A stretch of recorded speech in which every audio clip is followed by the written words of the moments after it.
A kiss from me? Marian demanded in outrage. What am I, a doll or puppy to be handed around? Lady Cluck looked at the poster with a critical eye. Why, yes, you are. That's the problem with being a lady and not a sir, you know.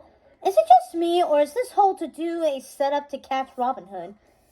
Now you're thinking like a fox. Of course it is, Marian said, looking out the window glumly. And I can tell you for certain that Robin Hood would win the contest, and she should. I should win the kiss from me. Cluck chuckled and rolled up the parchment that advertised the contest. Well, I think that might be a touch difficult to arrange, and even if we could somehow pull it off, the jig, as they say, would be up.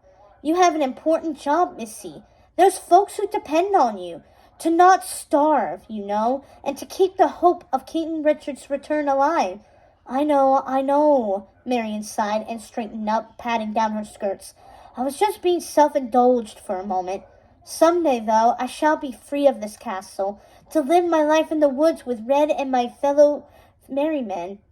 Even with good Richard's return, I don't know if it's going to work out precisely like that, Lady Cluck said delicately. And maybe that one of your outlaws wind up as one of his in-laws and comes to live in the castle with us.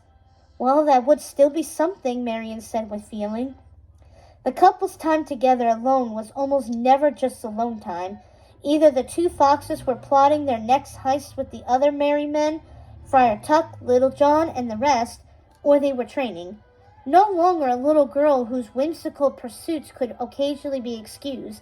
Marian had to practice in secret, far from the castle, and there was no more skilled archer to compete against them than Red. Every day was an adventure with him. But Marian also longed for the quieter times, like when they managed to spend an hour or so just sitting by the fire, talking quietly and playing chess.